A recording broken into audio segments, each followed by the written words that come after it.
বন্ধুরা, বিডাব্লিউএম বাংলা ইউটিউব চ্যানেলের আরও একটি নতুন ভিডিওতে আপনাদের স্বাগত। এই গল্প থেকে আমরা সফলতা অর্জন সম্পর্কে সম্পূর্ণ ধারণা পেতে চলেছি।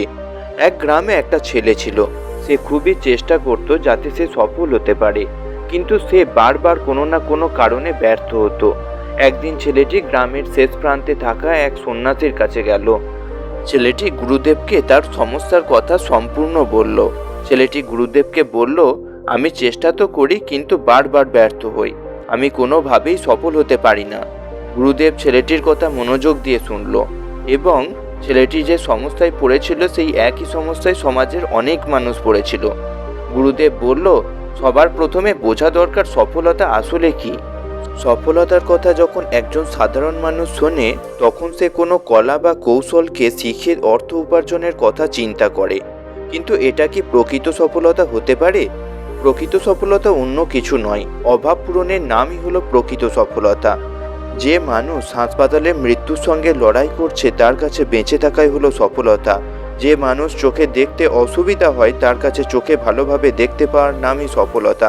যে মানুষ মানসিক শান্তিতে থাকতে পারছে না, তার কাছে মানসিক শান্তি পাওয়াটাই হলো সফলতা। যে মানুষ রাতে ভালোভাবে ঘুমোতে পারে না, তার কাছে রাতে ভালোভাবে ঘুমোতে পারাটাই হলো সফলতা। প্রকৃতপক্ষে অভাব পূরণের নামই হলো সফলতা। তবে অভাবের কথা যখন আসে, তখন গুরুত্বপূর্ণ একটা অভাব হলো আর্থিক অভাব। আর এই আর্থিক অভাব মেটানোর জন্য প্রতিনিয়ত নিজেকে উন্নত করে যেতে হবে। আধুনিক পৃথিবীর সঙ্গে নিজেকে মানিয়ে নিতে হবে। নতুন কিছু শিখতে দিনের প্রতিটি সময়কে ব্যবহার করতে হবে। প্রতিদিন নিয়ম শৃঙ্খলা মেনে একটি কাজকে ভালোভাবে শিখে মানুষের সমস্যা সমাধান করতে পারলে আর্থিক সফলতা অর্জন করা সম্ভব। মানুষ সবসময় একসঙ্গে দু নৌকায় পা দিয়ে চলতে চায়, অর্থাৎ একসঙ্গে একাধিক কাজ করতে চায়। ফলে একটি কাজও সঠিকভাবে সম্পূর্ণ হয় না সঠিক সময়ে। একসঙ্গে অনেকগুলো কাজ করলে কাজের গতি কমে যায়, ফলে সফল হওয়ার সম্ভাবনাও কমে যায়। কিন্তু আপনি যদি একটা সময়ে একটি মাত্র কাজ করতে থাকেন, তাহলে সফল হওয়ার সম্ভাবনা অনেক গুণে বেড়ে যায়।